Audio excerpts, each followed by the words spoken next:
And we will start. And I always, help me, Brad. Help her. I pledge allegiance to the flag of the United States of America and to the republic for which it stands, one nation, under God, indivisible, with liberty and justice for all. Well, welcome everybody. We are kind of rolling through a variety of functions, and we did the pledge. And do we need to modify the agenda at all? All right, so we're not going to modify the agenda. Therefore, we will roll right into something a little different, which is a public hearing. Is it a public hearing? Well, I think we're going to go ahead and do the, when we do the public hearing, then we can do public comment for anything else that folks want to talk about. But it's a public hearing regarding the district safety plan, which is our plan is in the revision and draft status, and we do need to have a public hearing for any input from anyone who may wish to speak to it. We are not voting on it tonight. We have more work to do. But if you have anything that you wish to discuss, we can do that, and it is just about the district safety plan. And if no one has anything else to say, then we'll move on to any other comments that anyone wishes to make. Drawing out the public hearing.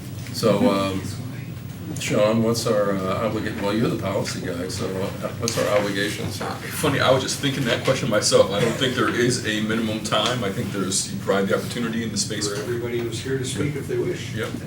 A pregnant pause. That was what they're called. I mean, just, I'll open my water.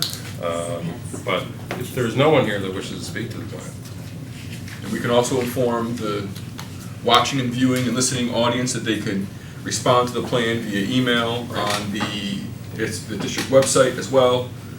Please feel free to let us know or contact a board member. Right, and certainly we do have a board clerk, and one of the functions of the board clerk is to be that liaison and always contact the board clerk as well, and she can, our board clerk, just can get information to us at any time. So are we good? Yes, that's it. All right, so good. We fulfilled our public duty. Any other comments to the board, comments to the public, comments for TV? Paul, anything? I mean, okay. World Series tonight, Paul? I mean, okay. No, it looked like you wanted to leave. I was so sorry. They start to the 05. Okay. So if no one signed up, right? Nope. All right, so we'll continue. And does the board have anything to respond to? Oh, very good. We're losing them right and left. There were staff here and folks that could speak to the plan if necessary. So they get to go home. We can't yet. We're going to hear from the students tonight. Where were they? I mean, yes, definitely.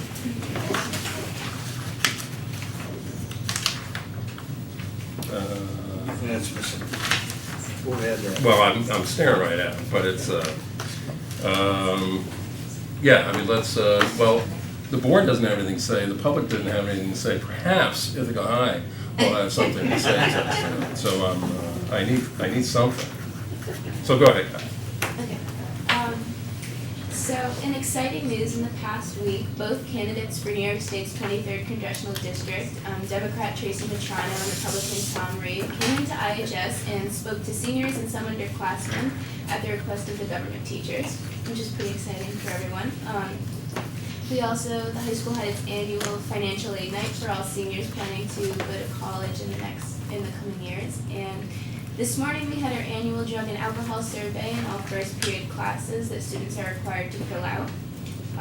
Tomorrow, October 24th, is the 5th annual collage concert featuring IHS's band, orchestra, and choir.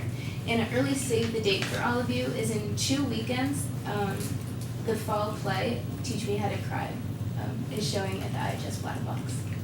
And as for sports, girls tennis won the sectionals, and 3 of its members will be advancing to states this weekend. JV girls soccer won the Stack Championship, and tonight is the varsity soccer semifinal for sectionals against Corning, and tonight's also the volleyball senior night. Wow, lots of stuff going on. Anything else? We good? Highly recommend the Collage concert tomorrow night. Some of us will be there. We always go. It's one of the best evenings of the year, but and we look forward to that. And if we could be at the games tonight, we'd be there. So good. Thank you guys. Now, board responses to everything you've heard so far. Well, I have a question. When 2 congressional candidates came, what was the format? Was it like a discussion or? So each candidate had about 5 to 10 minutes to kind of introduce themselves, give them a little overview, and then for the most part it was a question and answer where we, in our Gov classes, researched both candidates, choosing 2 topics and prepared questions for each of them that we would like to ask. And so it's pretty much just a Q&A between us and the runner. Anyone else? Thanks, Eddie. Consent agenda, if there's one more. I'll move the consent as presented. Second. Thank you, Pat. Anything of note, anything that we need to point out? Just nothing we need to speak to, just it's about the, Bids for salt, I mean. yeah. It was nice that the bid for salt is went to a local. It was great. Yeah. I'm saying it's not a lot. So really just nothing much going on in the district these days, which is, that gives us opportunity to move on. So, Should we have any word about the urban renewal agency? We voted on it back a couple months ago. There was apparently a slightly more money. So they asked us to revise our resolution to accept a little bit more money. It was apparently more than they had originally anticipated. And I also see in our consent agenda that there is a donation from a competitor of Wegmans. I saw that, but I wasn't going to mention it. it wasn't a very large amount, was it? Did I say? It was, what, box tops or whatever. Anything else on the consent? If not, all in favor? That is everyone, and we are 8? We're 7. Thanks for the math. Okay. All right. So, failing on language and math tonight, so I'm not going to talk anymore. So, and we're just going to run down our work sessions. Okay, legislative advocacy. We have been a little busy. We are working on advocacy for the Health Insurance Reserve Fund. We met with Senator O'Mara last week, and we have an upcoming meeting in Albany. Continuing to try to move that legislation forward. We also today are working on getting ready for the NISBA conference, which is coming up, to which there's numerous resolutions in which NISBA kind of determines what they're going to advocate for us as a school district. So we have been kind of thinking about that and working on that. And the other thing that was rather interesting, it wasn't really legislative advocacy, but Eldred and I attended a conference at a BOCES last week that was kind of an orientation to some of the new ESA, Every Child Succeeds Act, some of the new requirements for reporting at the building level, what those expenses are, and we discovered that there's actually another act that was also passed from the New York State that asks for very similar but not exactly the same information. And it seems that the Transparency Act was passed in a somewhat opaque way and has created a little bit of mischief for school districts who are somehow trying to translate what Albany had in mind. A pretty good example, sometimes people ask why does education cost so much? And one of the reasons is sometimes there's mandates, and many of the mandates are great, but sometimes the mandates are like, what was that one for? And this one might fall into the category of a mandate that got passed at a higher level, and then becomes the problem of the school district to find the personnel to translate it and take the time, and that's sometimes where the money goes. So that's where we're at. Thanks, Ann, but, well, I will only add that, if I'm not mistaken, when I sat in, our local representatives had no idea. That what- Sufficiently opaque, the people who voted for it didn't Did not- know about it. Right, which happens quite often, but they did not know what was in the bill. It's basically the budget bill when it's passed at the last minute at midnight or after, and then they does not have time to age, and they don't read it. And Ann's being too kind, so the federal ESSA wants building level data on a retrospective basis, looking backwards. And the state wants similar, but not the same, building level data on a prospective basis. So the two end up being completely different because of that. So it ends up being two unfunded mandates that seem similar, but are actually quite different from a reporting standpoint. And no, neither our assemblyperson or senator was aware that they had put an unfunded Voted mandate. yes, right. They voted yes, but had put an unfunded mandate on us for reporting, and neither could explain to us to what end they were going to use the data. Right, what was the purpose? What was the purpose? And in fact, just to elaborate a little bit, is the meeting that we went to included a lot of business officials, that the state one went into effect for a certain number of school districts already, but it will go into effect for us this upcoming year. And from the sounds of it, it didn't have much guidance. And so it took some of them like 80 hours of time, of staff time, to try to find their way through it. It was apparently quite confusing. And so, yeah, it was a revelation. Always fun, and advocacy, and, well, Brad, go ahead, we'll, All right, facilities. We continue working on the bond project we're going to bring forward in May. Met with different constituent groups, different school leaders as to what they want. Trying to find some common elements on those. There'll be more to come because this is going to move pretty quickly. So we'll be off to be meeting with PTAs and other constituencies in the next couple of months, actually, as we begin to redefine things district-wide and for specific buildings going forward. Remember, we're looking for a vote in May. It'll be a large number, don't know the number yet, but it'll be a large number.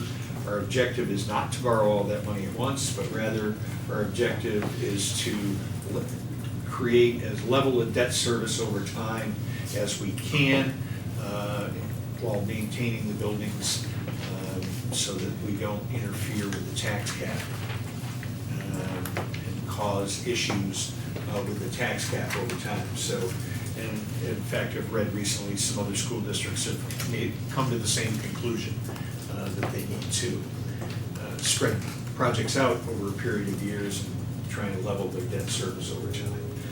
Others are coming to the same conclusion we have. Finance also met. The budget process goes on year-round. We continue to meet with different departments about their needs and desires going forward and working on the budget in that regard. And that's where we are. Thanks, Brad. And Chris, no, Moira, there. Yes, yes, human resources, so, our last meeting, no? Wow. Maybe usurped, is that right? Go ahead, Maura. Oh, yes, Sorry. I Sorry, did Maura. I usurp your authority, Chris? So, at our last meeting, first Tuesday in October, we had a parent come and speak to us about one-on-one aid assignments and some of the concerns that she's had with the changing of the aid assignment for her son, and also expressing the notion that other parents may feel the same way. So we had a good discussion with her, and she has followed up with a letter to all the board members that you have seen. And we have been continuing to talk about the hiring process, and one of the things that we talked about was how to assess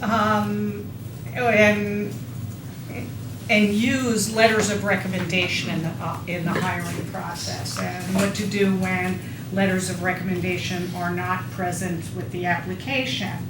And so we had some discussion about how we might make sure that we have, that we get letters of recommendations from candidates, but also that the recommenders speak to some of the values that we hold dear. For instance, speak to the candidates' culturally, competence and their experience in working with diverse populations. And we had a fairly lengthy discussion, but we recognized that there were a number of roadblocks to getting that information. So we're going to continue to work on that. And then we've been reviewing the recruitment and retention plan, which was developed a number of years ago with an eye to looking at how we can meet the board goal of recruiting and retaining a racially and culturally diverse staff. So we're looking at what in that plan has been implemented and what we have accomplished and what still needs work. And so we're going to continue with that at the next meeting on November 6th, I think. It's the first Tuesday in November at 6:30. Yes, that's right, it's election day. And curriculum. That's Eldred. And And I missed the last meeting. I was in Canada. out Okay. of country, okay. All right. I'm not sure, I'm trying to remember, I was there, but I'm trying to remember. were you the only one there, Moira? I was not the only one there. Lily was there, right? No, Eldred was there, but he's not here now. We have the. Oh, right, okay, yeah, we did. And one of the things, though, that we're in the process of setting up is some instructional rounds where members of the committee, along with Lily, are going to do some classroom observations of exemplary classrooms and then have debriefing conversations with the teachers involved. Outstanding. And Sean, policy, best for last. Policy, the most recent update, part of it was attached to the last school board meeting where we passed policies in regards to transportation provided to students both in foster care and secure housing situations. We will be working with the finance and/or facilities committee to talk about two policies. One is policy 1500, the use of facilities, and whether or not things like, is there a fee that's charged for folks to be able to use facilities, as well as our purchasing policy. As part of the audit and the audit committee, we were asked to update some of our purchasing policies, and so we'll be doing that momentarily as well. And we spent the bulk of our last policy committee similar to the way we spent the bulk of the past 3 or 4 policy committees, which is debating the code of conduct. Dr. Brown and I have had a quick conversation from that meeting about how to see if we can't create a innovative code of conduct that has nothing but the bare minimum that we need to have, but also to provide some flexibility. It seems that the law is a little bit more imposing than we anticipated, but we'll have another conversation and be ready for our committee members. We actively encourage our community, folks watching as well, to help us with this code of conduct, to think about how to do something different with the understanding that we need to have something legally in place soon, but we're planning on having the conversations, and sometimes the process is more important than the end product. So please come join us in having this dialogue. Look forward to doing the work next. Excellent. Thanks, Sean. And we'll be dealing with the policy later. We will be doing a policy later. All right. And so very good. Dr. Brown? Thank you for the opportunity today. I'm going to invite two friends and colleagues to share that they want to update the board and the community on two pretty cool things that have happened and will be happening in the near future. Lily and Mary Jo. We like cool stuff, so. Yeah. Yeah, great. Good to see you all. So this past Friday, we had a district-wide conference day. Students didn't get to come to school, but all of the adults did, in fact, get to come to school. We spent the day in our buildings. In the mornings, we engaged in a relatively common lesson plan, learning together in our learning communities about culture, how culture and our own implicit biases impact our interactions with colleagues, families, and students. And also taking a look at, knowing all of that, how can we then create and sustain more meaningful and more trusting relationships with folks. So there were a series of activities that administrators co-planned and co-facilitated together, starting with discussions with one another around values, who we are and what we value. We looked at some videos and some work from Dr. Geneva Gay and from Dr. Shiraki Holly, who will be coming back a little bit later this year, so we're really excited to welcome him back. And folks ultimately ended with engaging with some of the work from Zaretta Hammond, who's the author of Culturally Responsive Teaching in the Brain, and working through trust generators. What are some of the strategies that we as educators, and by educators we really mean everyone, we are custodians, our secretaries, our bus drivers, our administrators, our teacher aides, our teachers, our teaching assistants, etc. What are some of the things that we can engage in? What are some practices that we can really do in order to develop stronger trusting relationships? Everything from selective vulnerability to familiarity and similarity of interests. So folks develop some action steps. It's really powerful to bring all educators together and have that opportunity.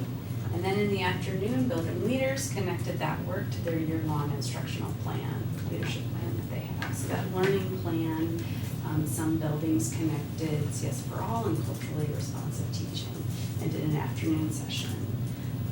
For example, some secondary buildings continued the work, but there was also training offered for support professionals in looking at IEPs, looking at their students' plans, and how is an inclusive plan increasing peer interaction, for example, at the elementary level.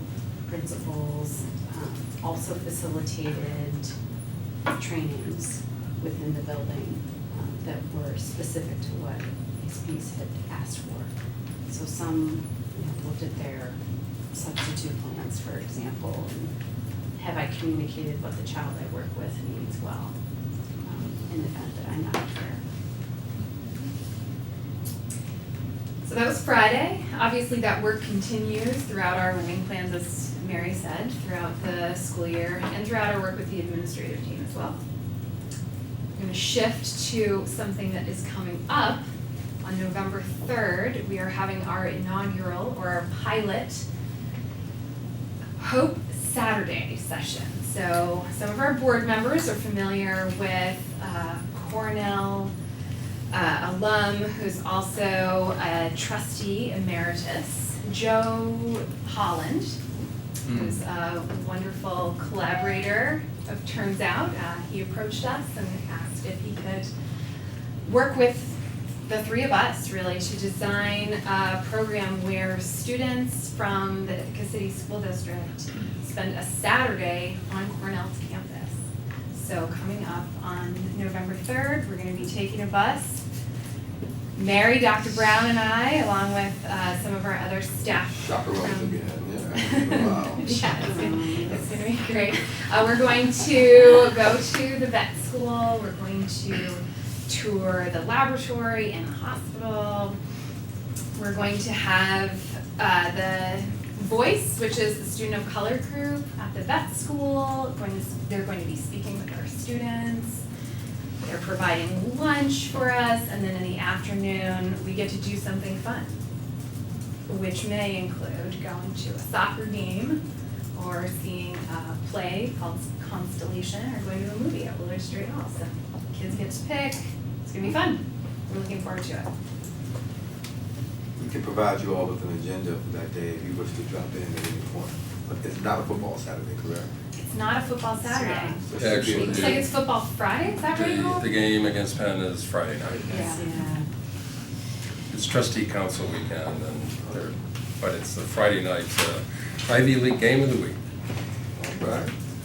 So, They actually do that here, Dr. Brown. I don't know anything about that, one less conflict. but, yeah. So Saturday's wide open. All right, so we'll get the agenda out and hope that some of you can show up. It should be fun. Thank y'all. Outstanding, thanks. And then one last thing, this week is School Board Appreciation Week in New York State. And we, on behalf of our staff here, our faculty and staff, we wish to say thank you for the work that you do, the many, many hours of volunteer efforts you do for a chicken dinner, as Eldred would say. I don't even have a special gift to give you all tonight either, but other than to say we appreciate all that you do and all that you've done for many, many years to support the young people in our community, so thank you. Our pleasure, Dr. Brown. Thank you all. Thanks. Yeah. So, Dr. Brown, we mentioned collage concert tomorrow night. Yes. And it just happens that we're going to be hearing the fine and performing arts program. Yeah, from another friend, colleague. Come on up, Dad. Daphne. Yeah. That was a segue. Pretty well done, Rob. Thank you. So I have a little slideshow. Thank you for asking me to report to you. And I appreciate the time to be able to do that. Oh, okay, great.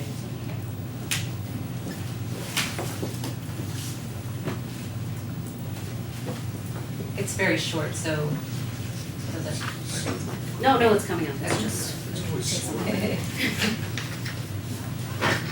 So the question that we've been asking is how can we increase student engagement and eliminate barriers for participation in the arts? If we really start to think about it, what would it look like if 100% of our students actually were engaged in the arts? How would our program look different? So these are the questions that we're really beginning to look at as we reach, or we're working towards the goal of 100% student engagement.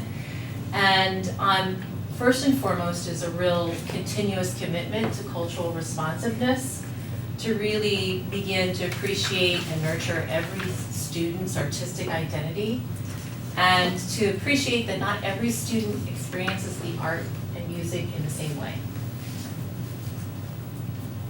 We're also looking at shifting the focus to students and giving them voice and choice in the work, listening to what they say and reflecting on how to be more responsive to their needs.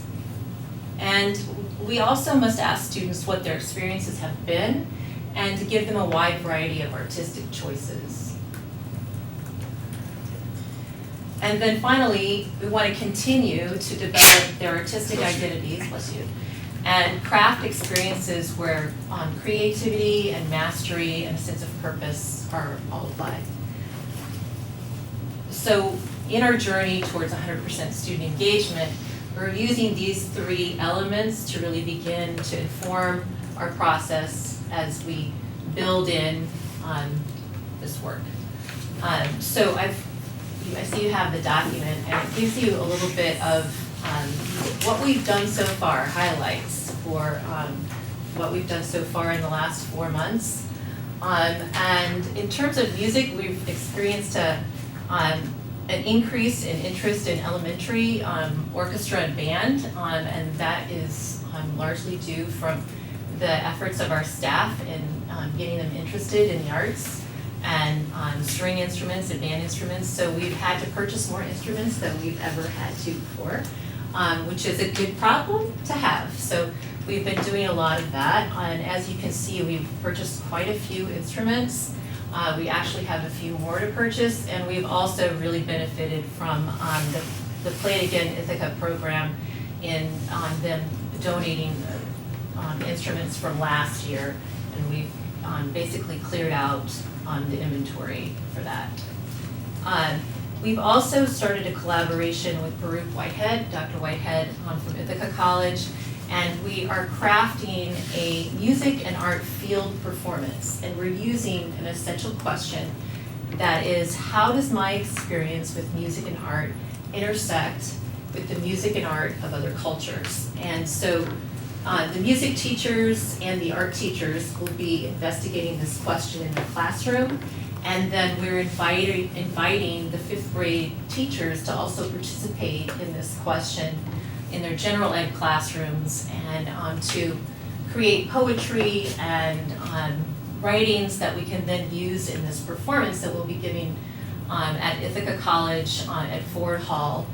Students that are participating will get a tour of Whalen Hall, and then they'll be met by IC student chaperones who are music students themselves, and they'll give them a tour of Whalen Hall, and then they'll perform this piece. And what we envision it to look like is music, interpretive dance, there'll be some percussion instruments, orff instruments, poetry that would be recited that we're hoping that 5th graders would be writing, and then art that the art students are creating that is going to be on a visual display or through a digital website, or through t-shirt design. We're also looking at getting t-shirts for everybody. So that's those are some of the things that are happening in highlights in music.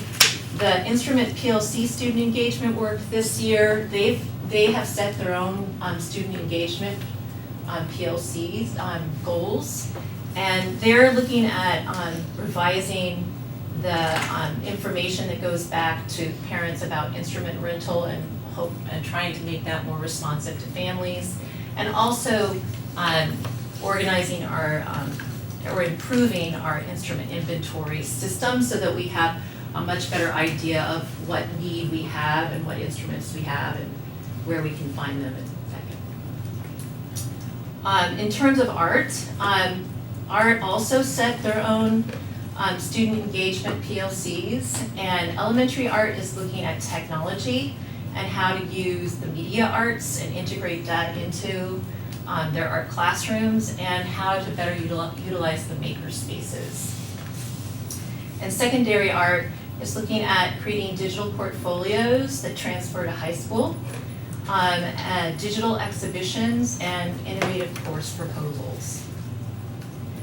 And so in terms of art is participating in this music and field performance, and they will be asking that same question, investigating the work in their art classrooms, and having that either be done through the t-shirt design or the digital website. In terms of what's on the horizon for art, we're looking at developing more authentic exhibition opportunities for overall for elementary and secondary art. In terms of co-curricular, we have started a community advisory for arts and athletics that started in July. We've been meeting monthly. We've started a student advisory, we started a community advisory for arts and athletics, and we've also started a student advisory for arts and athletics. The student advisory has just begun to form in the last month, and we invited 2 students to the community advisory to share their experiences with music and art, and from that there was a discussion about starting a student advisory that would be a club, but we were calling it a committee. And so we're in the works of really beginning to get more students involved in that. And the idea would be that the students would come to this community advisory committee and report on work that they're doing.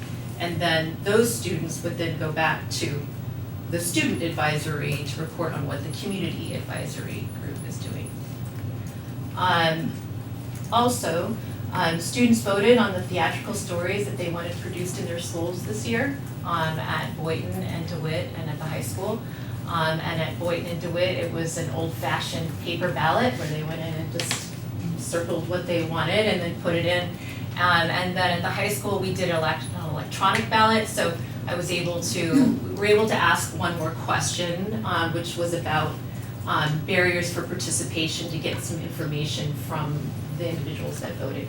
And we had about 200 high school students that voted. It was sent out to all the high school students. And we did a lot of prep up to that point in terms of like, hey, on Friday, you're going to be able to vote. We are making a commitment to conscious casting, and all of the casts that were done this fall were, the decisions were made by committee. So in addition to myself, the directors, there was a building leader present as well for the final casting decisions. And we were looking very closely at our commitments to conscious casting and moving forward with that. On the horizon, I am looking to collaborate with community centers to reach out to them to help to build more experiences where we can go into the community centers and do mobile unit auditions and possible mobile unit performances or excerpts. And so we're in the process of talking about what that would look like. And I'm hoping that we'll be able to get something going in the spring for the high school musical. We are starting professional development to really begin to identify as a cohort what is our commitment to conscious casting, what is conscious casting, how can we commit to that, and what does that look like for us. And so we've asked Cynthia Henderson to join us and lead us in this work. And the goal is by the end of the second day to really have something on paper that we can say this is our working document, and then we will continue to move forward in developing that working document throughout the year. And then finally, another step is to begin to look at how can we craft a student evaluation for the co-curricular activities to begin to get feedback from the students and giving them voice in what their experiences are so that we can reflect back on that and continuously improve.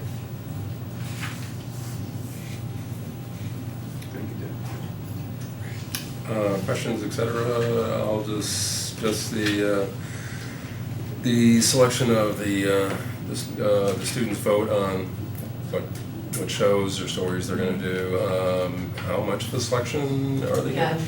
So this year we, since this was very new for all of the directors, what I suggested was that they come up with 2 productions that they felt like they could, based on the group that they knew would probably audition and, come up with 2 productions. So they had a control group of 2 shows. Well, there has to be a limit. I mean, Right. But of course, it would be nice, well, in the future, we may not always know who is going to show up to audition, the Exactly. usual Yes. suspects, so, right. Right. So, anyway. And I think that might be an excellent, a way to figure out, that would be an opportunity possibly on an evaluation. Right. To get some information from the students about what productions they would like to do. And we always talk about barriers to participation, whether it's athletics, clubs, or obviously arts as well. Yeah. That's always, there's the rub. How do you get kids that don't have transportation or live way out or just don't have the opportunity? Right. For whatever reason.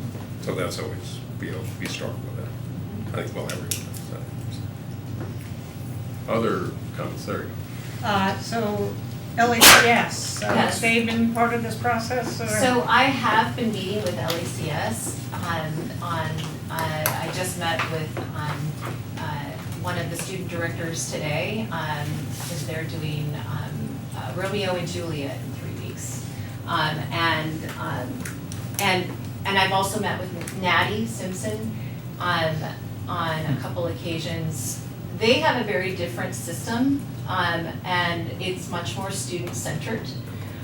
They also have a system for looking at their seasons and having students give a voice in terms of what they would like to produce.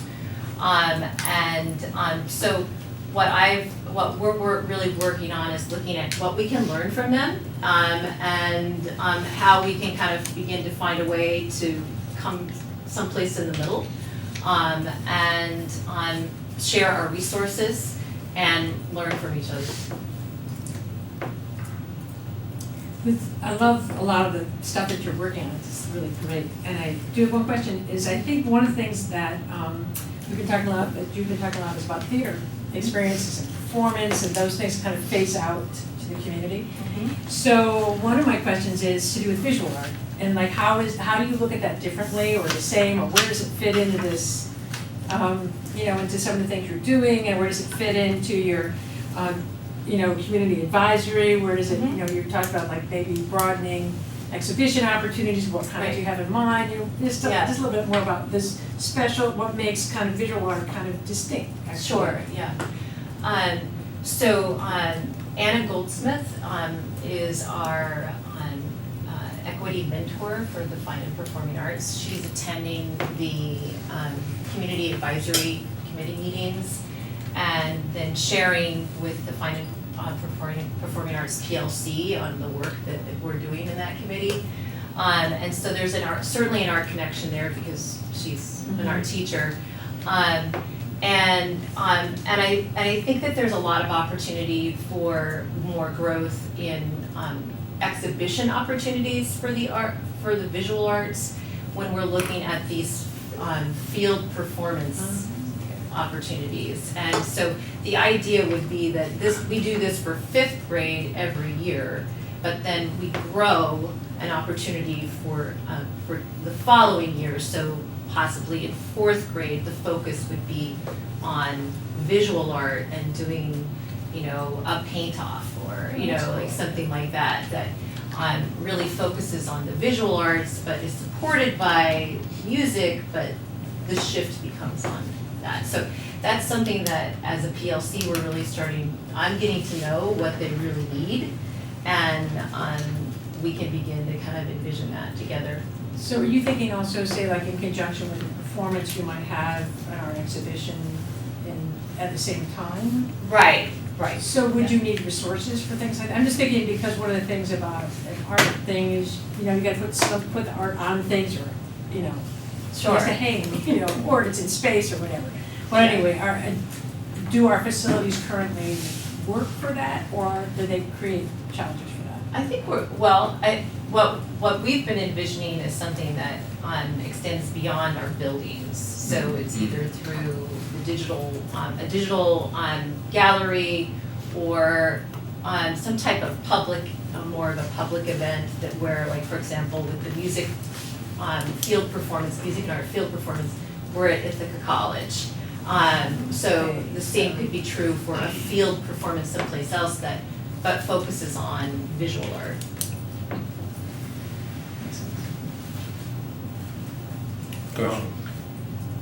Go ahead, Chris.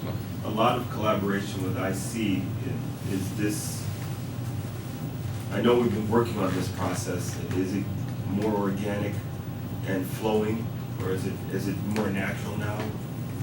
Because there were a lot of, I wouldn't even say barriers, just logistics, so how is that working? For Either one, you've got music and art here. Oh, you mean for the field performance? Oh, yeah, actually. Well, I was looking at actual music, so.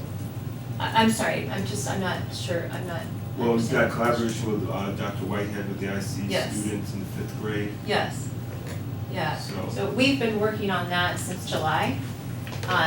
have a meeting with Dr. Whitehead, and Ross Mizrahi is the music collaborator for this project. So he's really helping with the music cohort in terms of looking at the music in the concert. We're gonna be doing the piece cantata, which Dr. Whitehead wrote, which has a variety of folk songs within it from all over the world. And that really connects to this essential question of how does your experience with music and art intersect with the music of art and other cultures. And so it's like kind of a teaser for digging deep into that.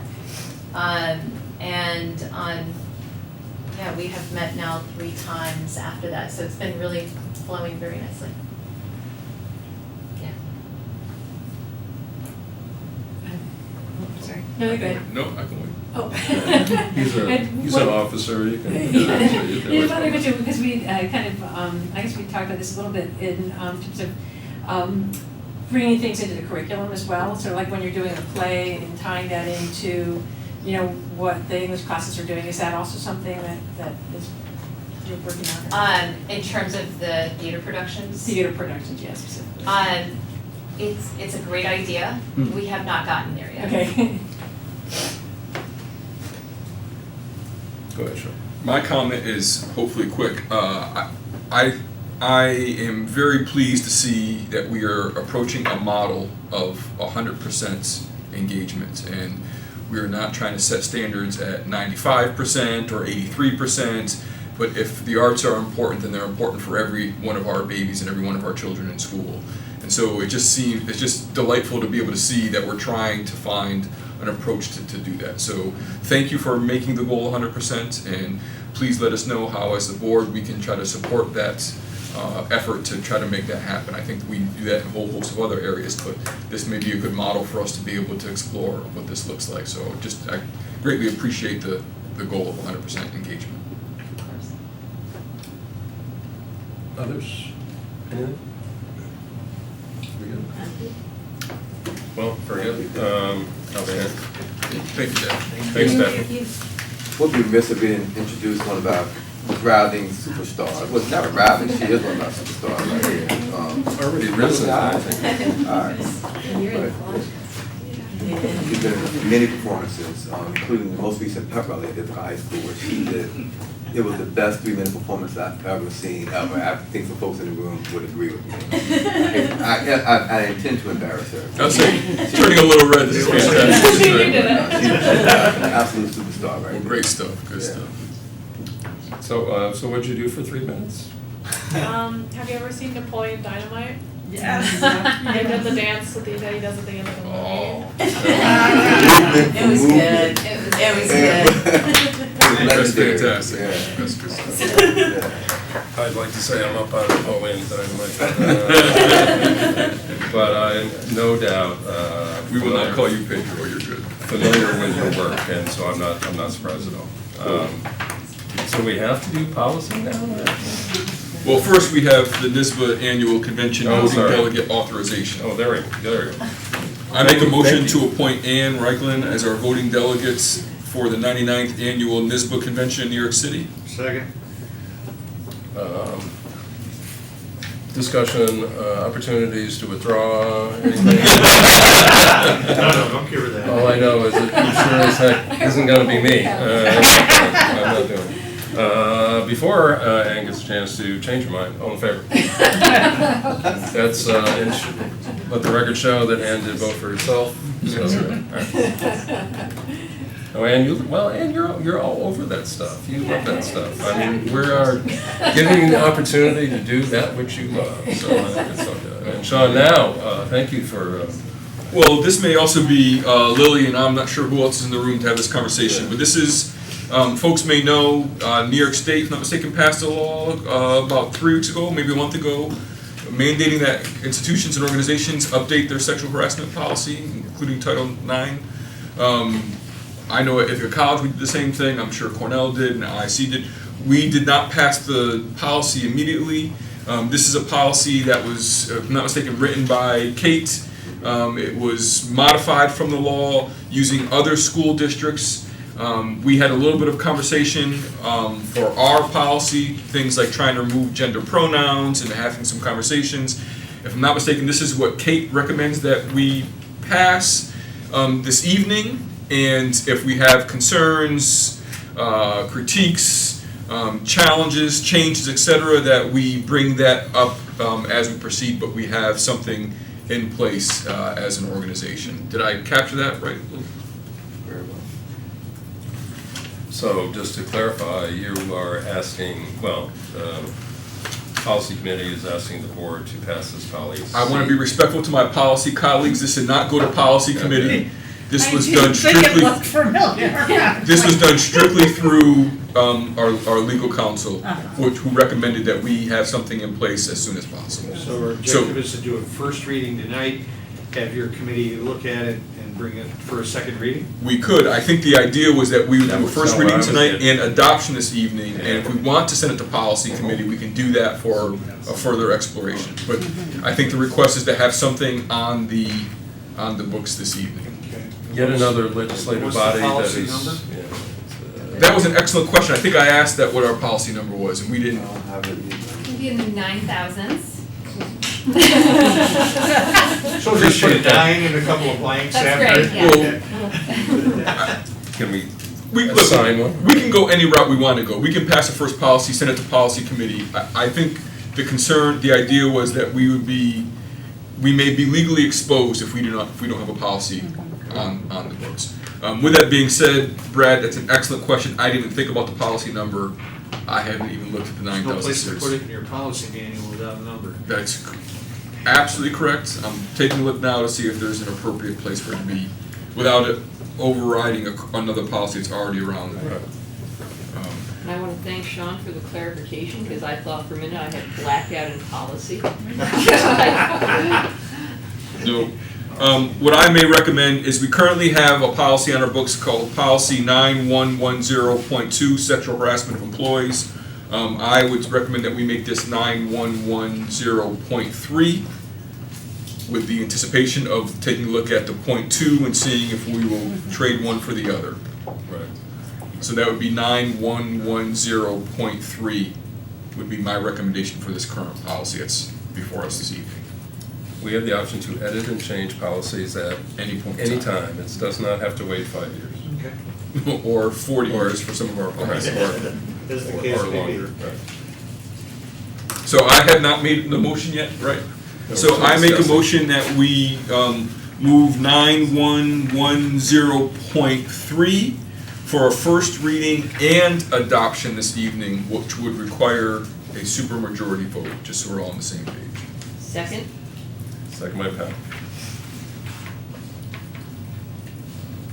We are not over our time limit for tonight, so not that we have one, but feel free to take a minute. It's going to be more than I am going to go through right now. And just so folks know, some of the legal language I asked questions about. For example, do we need to repeat things that are already in New York State law? And the answer was we'd be wise to do so. I asked questions about as well, like there are some other recommendations about where to find additional resources. That was recommended to put in here, as well as the form, which is at the end of the policy, Right, I the saw that. suggested form.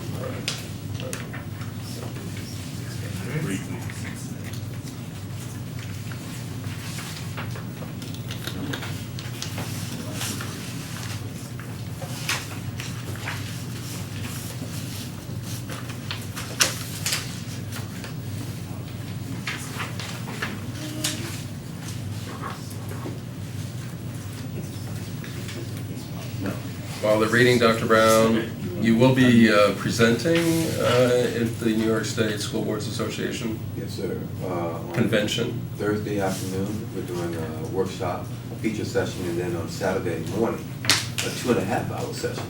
Still unsure how that's gonna go, 2.5 hours with about, I guess there's 2,000 board members? Is that, yeah, maybe more than that.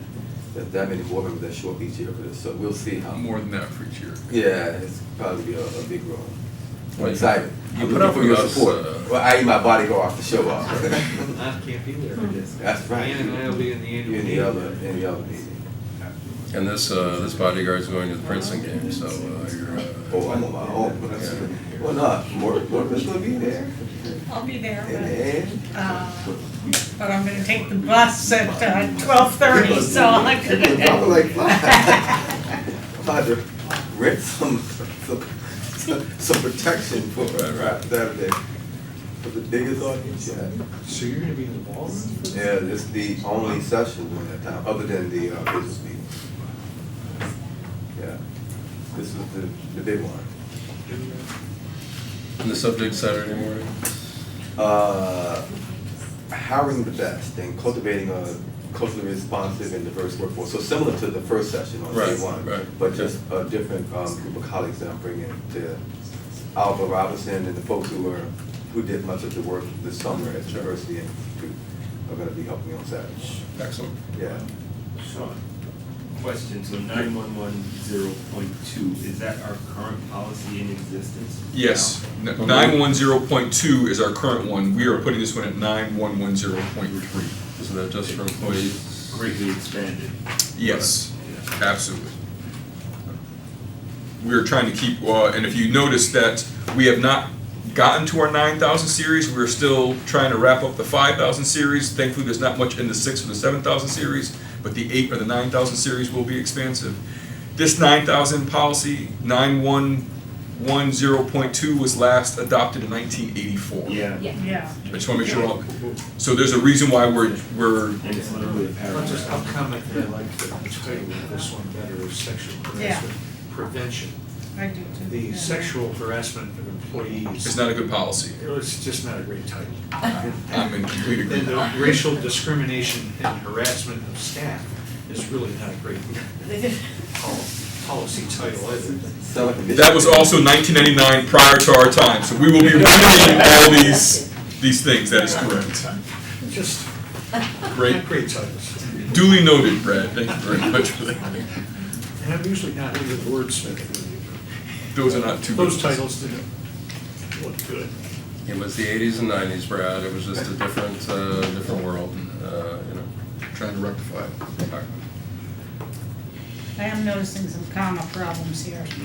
Oh, my. I'm sure. So when we get to the 9,000s though, you'll have your chance to change all those comments. And most likely, we'll put it back up on our next policy agenda anyway, just to have a conversation and Right. go through it, just Yeah. because it didn't come up previously. Great. I'm just trying to follow Kate's order as well to make sure that we're protected. Do you have to have a talk with Kate about comments? I mean, that seems like she's been around long enough for that. We're working. Maybe she took some of it, she probably took some of it from elsewhere, so it's not her common mistakes. So, do we have policy that addresses sexual harassment of students? We do, I mean, I'm remembering this. And so, how do these two policies fit together? We are going to have to work on that, and that policy is 5020.1. And that is, in some regard, that's some of the conversation we're also having about our code of conduct. Right, right. Yeah. So I've been filling time here for a while. Are we still reading? We're still reading. Yeah. I'm good for now, we're gonna come back to it. It will be on our next agenda. Yeah.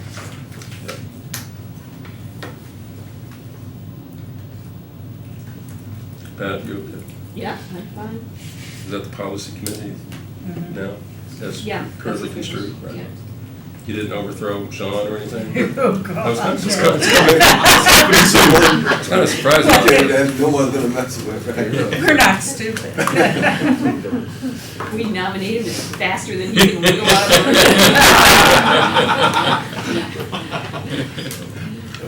That's good. Good system. Yep. You good, Ann?